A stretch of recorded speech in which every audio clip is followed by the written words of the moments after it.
రాజధాని నిర్మాణం కోసం స్వచ్ఛందంగా ఆ ప్రాంత రైతులు 33,000 ఎకరాల వ్యవసాయ భూముల్ని చంద్రబాబు గారు అడగగానే చంద్రబాబు గారి మీద ఉన్నటువంటి నమ్మకంతో రాజధాని నిర్మాణం కోసం భూములు డొనేట్ చేశారు. దురదృష్టం, పోయిన 5 సంవత్సరాల్లో చంద్రబాబు గారు కనుక ఉన్నట్లయితే తప్పనిసరిగా మరి ప్రపంచ స్థాయిలో రాజధాని నిర్మాణం అనేది జరిగి ఉండేది. ఆంధ్ర దురదృష్టం, చంద్రబాబు గారు ముఖ్యమంత్రిగా లేకపోవటం, జగన్ రెడ్డి గారు ముఖ్యమంత్రి కావటం, రాజధాని నిర్మాణాలు మొత్తం కూడా ఆగిపోయి పిచ్చికంప మొలవటం అనేటువంటిది జరిగింది. ఆ యొక్క పరిస్థితిని మొత్తం కూడా ఆంధ్ర రాష్ట్ర ప్రజలు ఆలోచించి ఇతను పరిపాలకుడు కాదు, ఇతను ప్రజా విధ్వంసకుడు, పరిపాలన చేత కాదు అనేటువంటి దాంతో ఇలా ఓటు హక్కు ద్వారా వారికి ఉన్నటువంటి వ్యతిరేకతని జగన్ మీద చూపెట్టి మరొకసారి చంద్రబాబు నాయుడు గారు ముఖ్యమంత్రి కావడానికి దోహదపడ్డారు. మనం చూసాం, 6 నెలల 16 రోజులు దాదాపుగా ప్రభుత్వం మారి చంద్రబాబు గారు ముఖ్యమంత్రి కాబట్టి మరి ఆంధ్ర రాష్ట్రం అనేటువంటిది అన్ని విధాల అభివృద్ధిలో దూసుకుపోతూ ఉంది.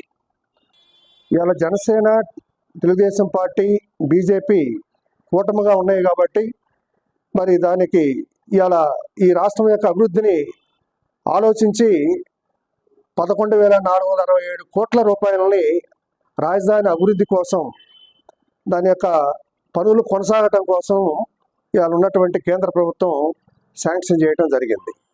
మరి ఈ యొక్క పనులు అనేటువంటి ప్రారంభం కాబోతూ ఉన్నాయి. అక్కడ ఉన్నటువంటి పూర్తిగా కంపతోటి నిండిపోయినటువంటి 33,000 ఎకరాలు భూమి మొత్తం కూడా కంపను తొలగించడం జరిగింది. దానికి సంబంధించినటువంటి అనేక ప్రణాళికలను మరలా రూపొందిస్తూ ఉన్నారు. ఇది చంద్రబాబు గారి యొక్క గొప్పతనం.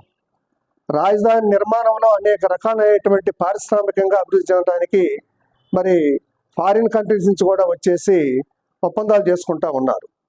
కాబట్టి చంద్రబాబు గారి యొక్క పరిపాలనలో ఈ 5 సంవత్సరాల్లో ప్రజలు ఊహించినటువంటి అభివృద్ధి అనేటువంటిది మనం చూడబోతా ఉన్నాం.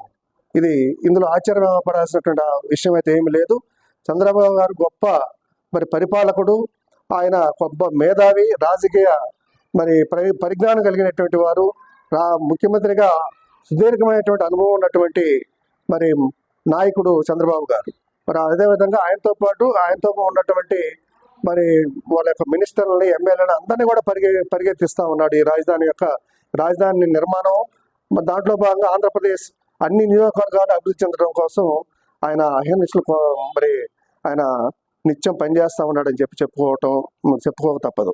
ఈ వీడియో నచ్చితే లైక్ చేయండి. అలాగే మా ఛానల్ ని ఫస్ట్ టైం కనుక చూస్తున్నట్టయితే ఇప్పుడే సబ్స్క్రైబ్ చేసుకుని పక్కనే ఉన్న గంట సింబల్ ని యాక్టివేట్ చేసుకోండి. అప్పుడే మేము పెట్టే ప్రతి వీడియో మీకు నోటిఫికేషన్ గా వస్తుంది. అలాగే ఈ వీడియో పూర్తిగా చూసినందుకు ధన్యవాదాలు.